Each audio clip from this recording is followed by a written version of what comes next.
Jadi lebih bagus susah sebentar, tapi nanti kita baru nyaman di belakangnya.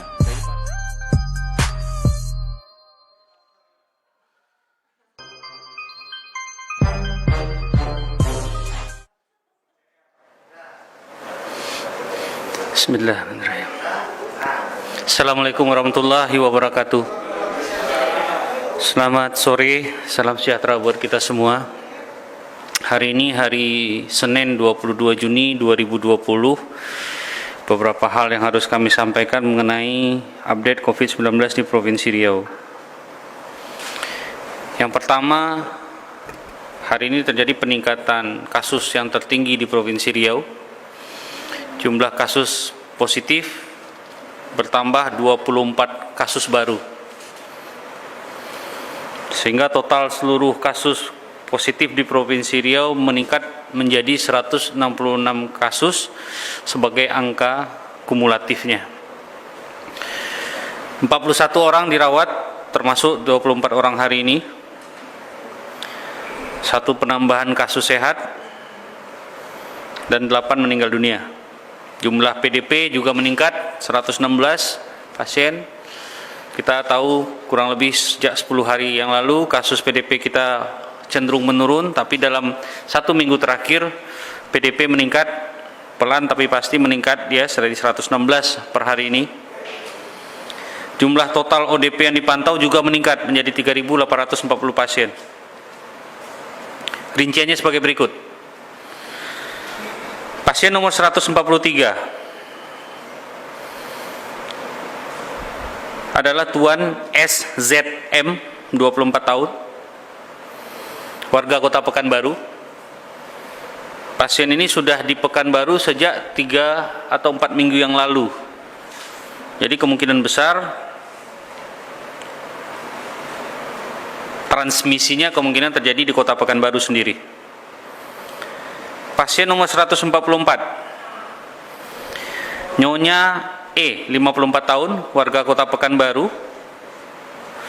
Nyonya E ini adalah hasil dari kontak tracing pasien nomor 134, Tuan NC. 134 ya, saya mau memastikan pasien 134 itu yang meninggal di salah satu rumah sakit swasta, dan dicari tracingnya ketemu banyak kasus dari yang sumber ini. Kita belum bisa menyampaikan klasternya jadi klaster apa, tapi yang jelas klasternya dari Tuan NC ini 47 tahun yang meninggal beberapa hari yang lalu. Pasien nomor 145 adalah Tuan FA, warga Pekanbaru, umurnya 25 tahun. Sama, dia merupakan kontak erat dari pasien yang nomor 134, yaitu Tuan NC. Pasien 146, Nyonya GSN, warga Kota Pekanbaru, umur 42 tahun. Beliau ini istri dari Tuan NC yang meninggal dunia. 147, pasien nomor 147 adalah Nona RD, anak dari Tuan NC, orang warga Pekanbaru. Nomor 148, Tuan RD, 18 tahun, juga anak dari Tuan NC, 47 tahun. Pasien nomor 149, laki-laki FO, warga Kota Pekanbaru, hasil tracing kontak erat dari pasien COVID nomor 144, Nyonya E. Nyonya E sedang dirawat.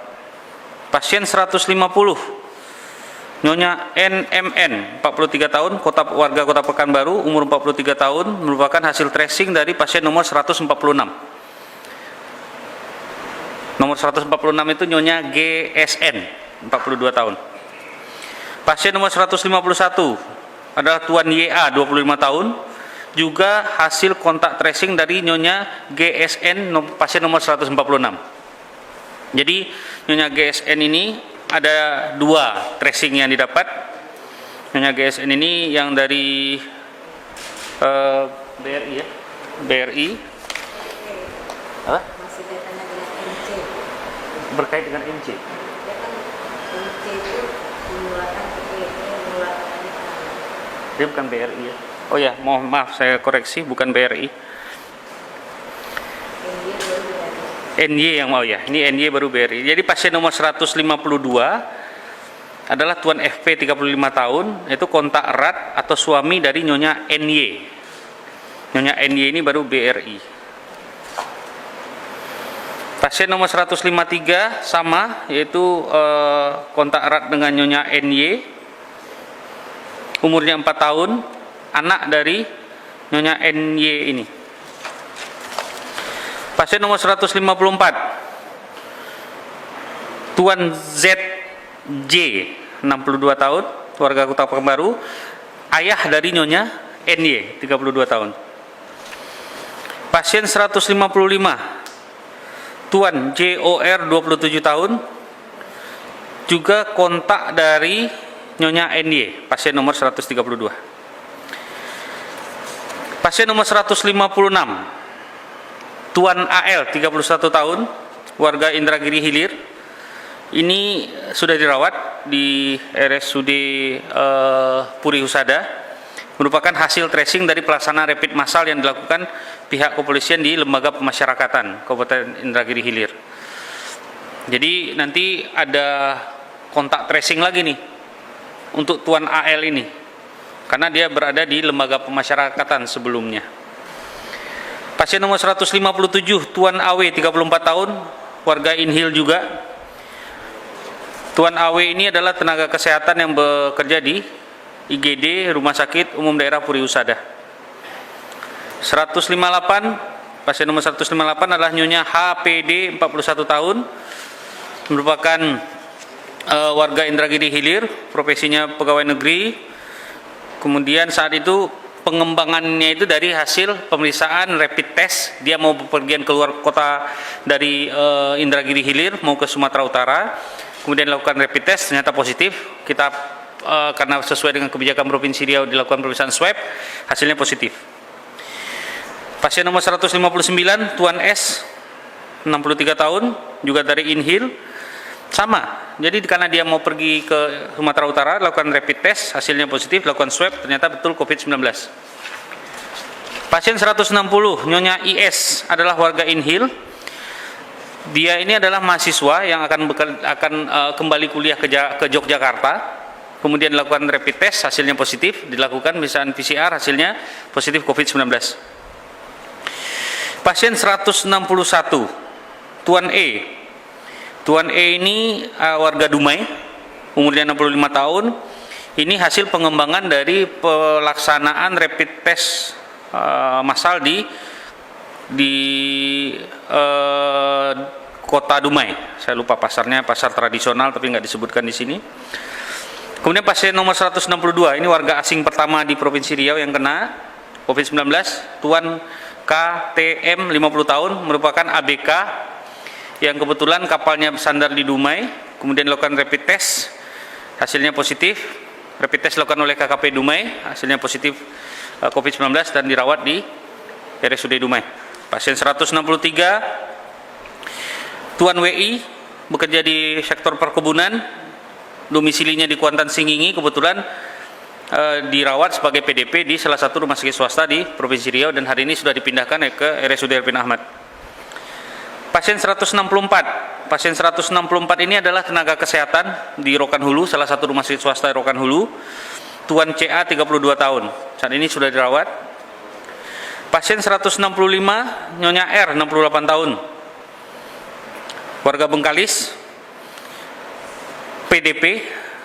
Riwayat perjalanannya belum bisa kita pastikan, lagi masih didalami riwayat perjalanannya.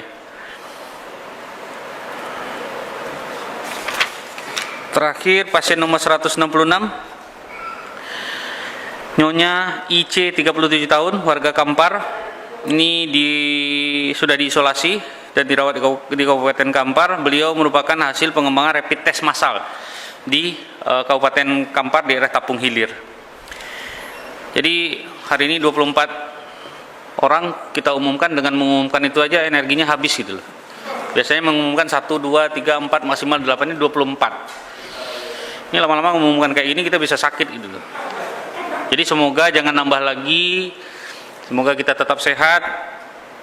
berkali-kali kami sampaikan, ini menjadi warning yang sangat besar buat semua orang. Yang paling utama jadi warning buat pemerintah Kota Pekanbaru, warning buat pemerintah Indragiri Hilir, warning buat pemerintah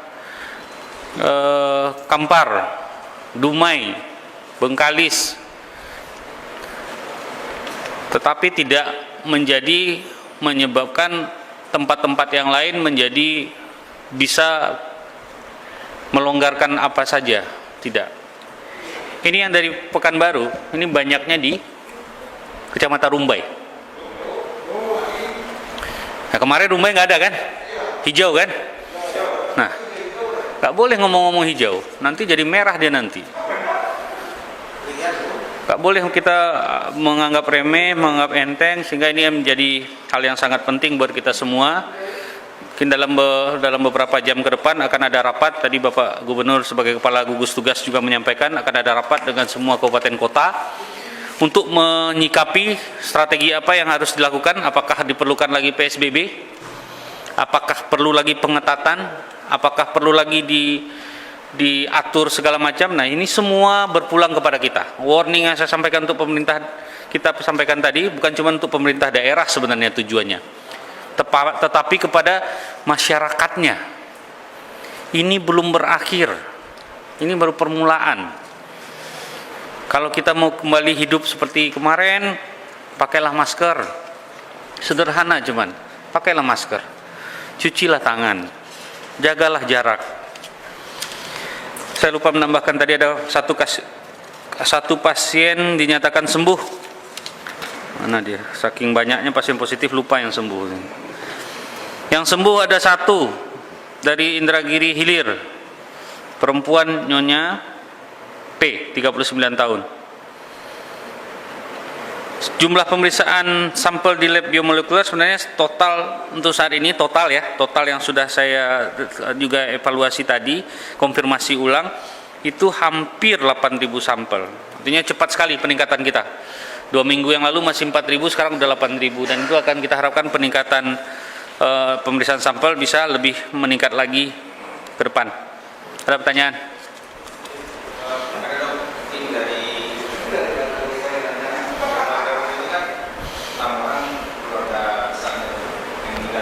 Apa? Ya.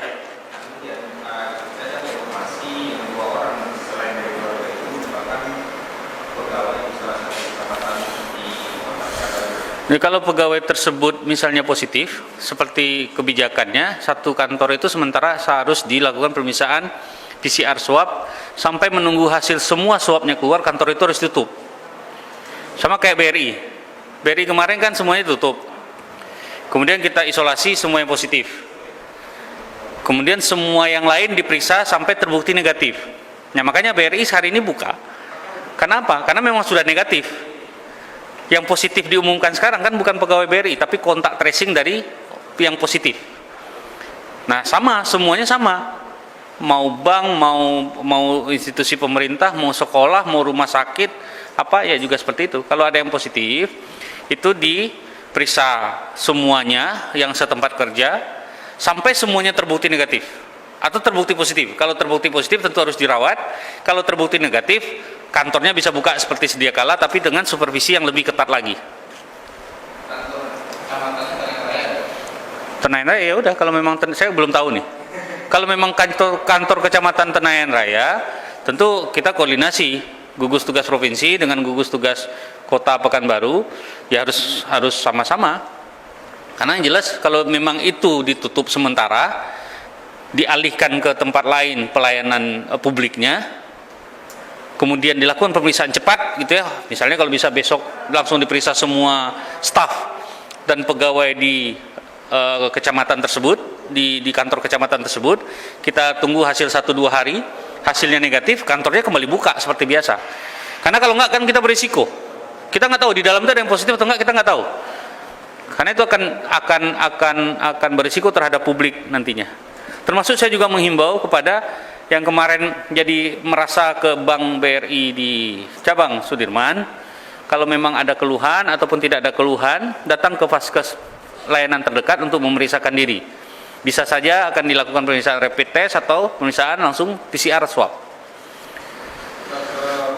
Sebelumnya kan kita tahu nih yang istri dari MC ini juga salah satu pegawai di kecamatan. Karena nggak kita warning supaya dia tidak masuk kerja selama jadi suami yang meninggal. Iya.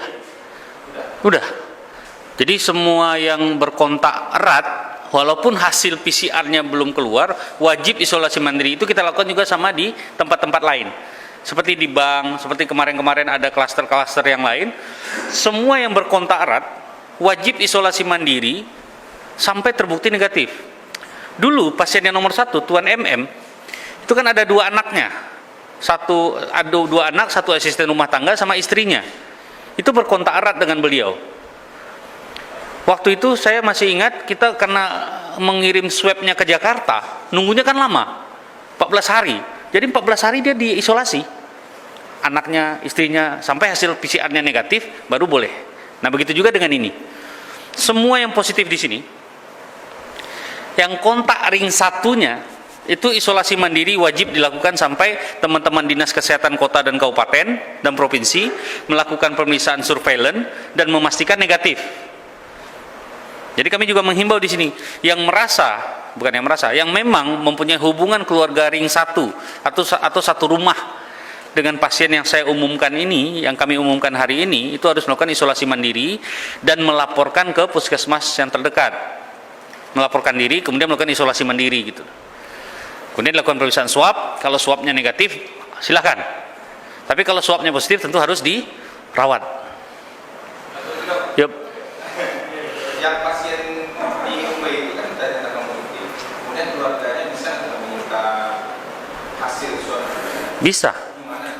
Hasil swab itu nanti dikeluarkan secara resmi oleh RSUD Arifin Ahmad, ditandatangani oleh Direktur RSUD Arifin Ahmad. Itu biasanya membutuhkan waktu beberapa hari sejak pasien itu dinyatakan positif lewat pengumuman ini. Karena nanti rekapannya banyak, karena nggak cuma yang dikasih hasil yang positif, semua yang negatif pun akan ada hasil resminya. Oke? Bukan. Nanti yang hasil positif ya.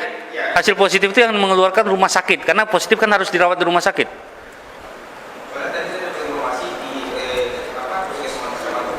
Bukan. Hasil positif cuma dikeluarkan ke rumah sakit. Karena di Provinsi Riau hasil positif, orang yang positif COVID-19 pasti harus dirawat. Kebijakannya sampai sekarang begitu, belum berubah. Kecuali kalau nanti berubah itu ceritanya berbeda. Oke? Yuk. Tentang WNA itu bisa dijelaskan lebih detail nggak? Maksudnya dia dari negara mana? Myanmar. Saya cuma punya data itu, negaranya Myanmar, dia ABK salah satu kapal yang berlabuh di Dumai, keluhannya ringan, baik-baik saja. Cuman karena memang KKP memastikan semua orang yang berlabuh di pelabuhan Dumai dilakukan rapid test, lakukan rapid test. Rapid testnya positif, dilakukan swab, ketemulah PCR-nya positif, COVID-19, dirawat. Dia ditanggung negara atau gimana? Ditanggung negara. Ditanggung negara, lewat ada program khusus ya. Semua COVID-19 ditanggung negara. Termasuk WNI kita di luar negeri, kan ditanggung negara mereka kalau positif, bukan Indonesia yang menanggung. Oke, ada lagi? Udah, alhamdulillah. Makasih. Mohon maaf, salah kata, bila taufiq wal hidayah. Assalamualaikum warahmatullahi wabarakatuh. Sesak napas ya. Ada. Sesak napas Dr. Yopi mengumumkannya. Bismillahirrahmanirrahim. Assalamualaikum warahmatullahi wabarakatuh. Selamat sore, salam sejahtera, salam sehat buat kita semua. Teman-teman media, seperti yang sudah disampaikan oleh Dr. Yopi bahwa terjadi penambahan 24 kasus positif pada hari ini, sehingga kasus di Provinsi Riau berjumlah 166 orang yang terakumulasi dari tanggal 18 Maret sampai tanggal 22 Juni 2020. Dan tadi juga disebutkan bahwa ada penambahan satu pasien positif yang sudah sehat dan pulang, dan tentunya dengan ini maka yang sekarang yang lagi dirawat sebanyak 41 orang, 41 orang, yaitu 24,7% dari total kasus positif. Kemudian yang pulang dan sehat 117 orang, sehingga angka kesembuhan daripada Provinsi Riau turun menjadi 70,48%, dan yang meninggal 8 orang, 4,8% dari total kasus positif. Dan dengan total 166 ini maka terjadi penambahan daripada persentase dari yang kasus positif. Nah, kasus positif ini terdistribusi atau sebarannya ada di 7 kabupaten kota yang dirawat di 7 rumah sakit dari 48 rumah sakit rujukan yang ada di Provinsi Riau. Nah, untuk yang PDP untuk kemarin bertambah 21, jadi lebih banyak bertambah positifnya daripada PDP-nya. Namun demikian PDP sekarang memang yang tertinggi, terjadi peningkatan dari hari ke hari dalam jumlah PDP. PDP yang dirawat 116 orang, 6,5% dari jumlah PDP yang ada, dan ini 6,5%. Ya, PDP ini dirawat berada di 10 kabupaten kota dan dirawat di 28 rumah sakit rujukan yang ada di Provinsi Riau. Total PDP sampai saat ini 1.787 orang. Dan yang sudah pulang dan sehat sebanyak 1.495 orang, yaitu 83,6% dari jumlah total PDP. Dan yang meninggal 176, 9,8% dari jumlah PDP. Provinsi Riau mempunyai ODP yang terakumulasi dari tanggal 3 Maret sampai 21 Juni 2020 sebanyak 75.946 ODP, dan yang sudah dilakukan pemantauan 72.106 orang, 94,9% dari total ODP, dan yang masih dilakukan pemantauan sebanyak 3.840. Nah, untuk PDP, penambahan PDP 21 itu ada tersebar di Pekanbaru 8 orang, kemudian Kampar 5 orang, Dumai 3 orang, Siak 3 orang, masing-masing Bengkalis, Rohul, dan Meranti masing-masing 1 orang. Nah, kalau kita lihat berdasarkan jenis kelamin dari pasien yang penambahan 21 orang ini, maka masih yang paling terbanyak adalah laki-laki, yaitu 18 orang, 85,7%, dan perempuan 3 orang dengan persentase 14,3%. Dan dilihat dari usia, itu memang masih yang paling banyak adalah usia 18 sampai 40 tahun, yaitu 52,4%, yaitu 11 orang dari 21 penambahan. Kemudian diikuti dengan yang kedua, yaitu usia di atas 60 tahun, 28,6%, sebanyak 6 orang. Kemudian usia 40 sampai 60 tahun sebanyak 3 orang dengan persentase 14,3%. Dan yang terakhir usia 5 sampai 18 tahun dengan persentase 14,8% dengan jumlah 1 orang. Nah, kita melihat di sini untuk jumlah kasus PDP seperti yang disampaikan tadi, bahwa secara keseluruhan PDP di Provinsi Riau didominasi oleh laki-laki, yaitu sebanyak 59,59% dan perempuan 41% dari total PDP. Dan berdasarkan usia itu masih saat ini masih belum berubah, karena yang terbanyak masih di usia 18 sampai 40 tahun, yaitu sebanyak 710 orang, yaitu dengan 39,7%. Dan yang kedua adalah usia 40 sampai 60 tahun dengan jumlah 595 orang dengan persentase 33,3%. Kemudian diikuti dengan usia di atas 60 tahun 292 orang dengan persentase 16,3%. Dan yang keempat sebanyak 126 orang usia 5 sampai 18 tahun, yaitu 7,1%. Dan terakhir usia balita 0 sampai 5 tahun dengan jumlah 64 orang. dan persentase 3,6%. Nah, 10 rumah sakit yang terbanyak sekarang merawat pasien PDP adalah di RSUD Puri Usada Inhil 34 orang, Rumah Sakit Arifin Ahmad 19 orang, Rumah Sakit Aulia sebanyak 8 orang, RSUD Dumai 8 orang, kemudian Eka Hospital 5 orang, Rumah Sakit Umum Madani 5 orang, Rumah Sakit Awal Bros Panam dan Awal Bros Sudirman masing-masing 4 orang, dan Rumah Sakit Umum Daerah Bangkinang, Rumah Sakit Umum Bengkalis, dan Rumah Sakit Umum Daerah Taluk Kuantan masing-masing 3 orang. Nah, ini untuk kasus daripada PDP.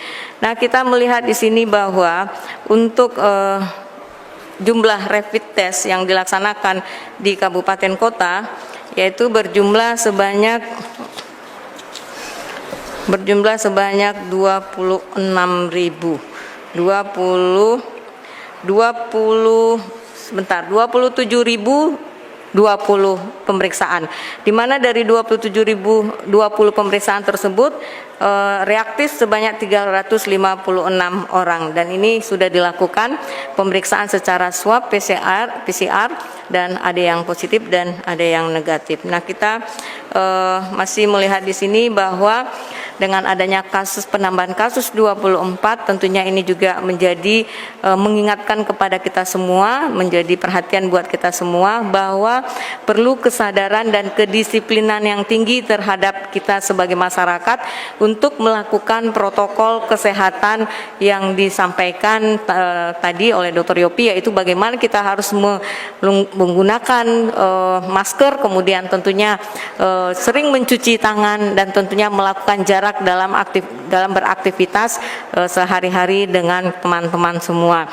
Dan tentu kami tak bosan-bosannya mengingatkan kepada kita semua untuk tetap meningkatkan berperilaku hidup bersih dan sehat, meningkatkan daya tahan tubuh kita dengan mengkonsumsi makanan yang seimbang, gizi seimbang, dengan tentunya memperbanyak makan buah dan sayur, melakukan aktivitas fisik yaitu berolahraga setiap hari secara mandiri, dan melakukan istirahat yang cukup dan meminum vitamin, dan tentu dengan mengurangi stres. Terima kasih. Assalamualaikum warahmatullahi wabarakatuh. Selamat sore, salam sejahtera, salam sehat buat kita semua. Ya. Oke. Silakan. Ini masalah silakan ada soal selain kesehatan. Assalamualaikum warahmatullahi wabarakatuh. Selamat sore, salam sejahtera buat kita semua. Rekan-rekan media yang saya hormati, kami menambahkan dari Sekretariat Posko Penanganan COVID-19 Provinsi Riau bahwa dalam rangka optimalisasi pengawasan pintu masuk keluar wilayah Provinsi Riau, setiap orang yang masuk ke wilayah Provinsi Riau harus memenuhi ketentuan yang telah ditetapkan melalui Peraturan Gubernur Riau Nomor 32 Tahun 2020 tentang kriteria dan persyaratan perjalanan keluar dan atau masuk Provinsi Riau dalam rangka upaya pencegahan penyebaran COVID-19. Nah, dalam rangka optimalisasi ini, rekan-rekan sekalian, kita dari gugus tugas telah mengaktifkan kembali untuk melakukan pengecekan untuk pintu masuk keluar wilayah Provinsi Riau, yaitu posko checkpoint, yaitu sebanyak 6 posko. Untuk rekan-rekan sekalian ketahui, 3 posko yaitu batas Provinsi Riau dengan Sumatera Barat, kemudian 2 posko untuk batas Riau dan Sumatera Utara, 1 posko untuk batas Riau dan Jambi. Nah, kemudian untuk kekuatan yang sudah kita kerahkan dalam rangka posko ini, rekan-rekan sekalian, itu sebanyak 24 personil untuk 1 posko per 5 hari, yang terdiri dari satuan-satuan. Pertama adalah dari Polri, kemudian dari TNI, kemudian dari Satpol PP, kemudian dari Dinas Perhubungan, kemudian dari Dinas Kesehatan, dan Balai Pengelola Transportasi Darat. Nah, mereka ini bekerja selama per 5 hari dan mereka nanti berganti dengan tim yang baru. Dan rata-rata satu posko itu terdiri dari 24 personil. Nah, kegiatan mereka tetap mengacu kepada Peraturan Gubernur 32 tahun 2020, yaitu memastikan setiap orang yang masuk atau keluar wilayah Provinsi Riau, mereka harus memiliki atau sudah melakukan rapid test. Yang kedua, harus memiliki surat keterangan sehat. Nah, apabila ini tidak ada, kita sudah menyampaikan kepada petugas kita di lapangan, kita memang harus tegas. Bagi mereka yang tidak memiliki, maka pertama ya kita pulangkan kembali, kita larang masuk ke wilayah Provinsi Riau. Yang kedua, mereka harus bersedia di karantina.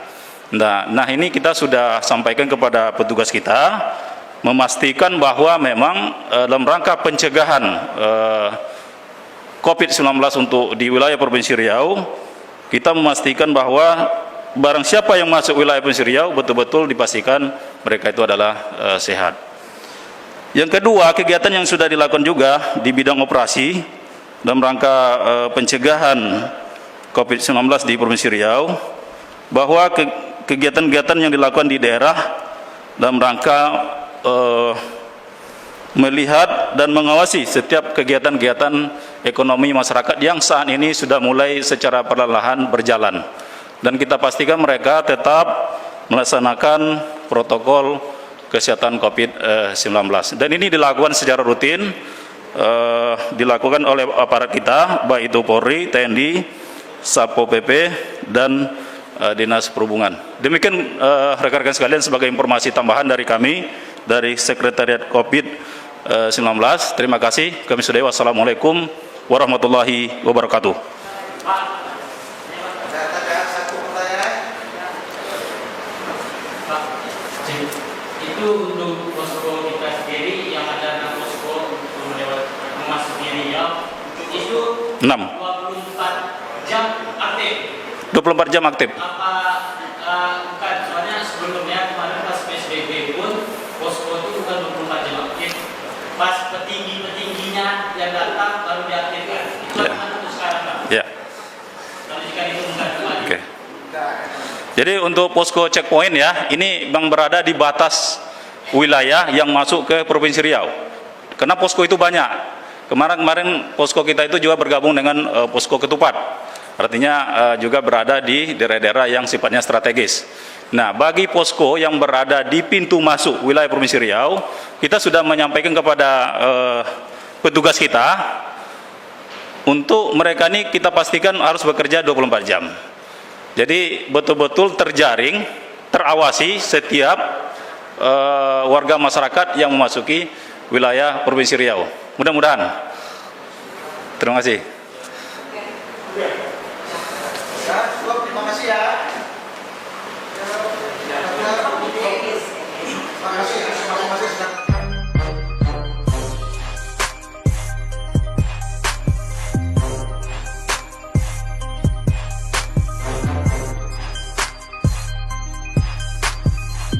Jadi lebih bagus susah sebentar, tapi nanti kita baru nyaman di belakangnya.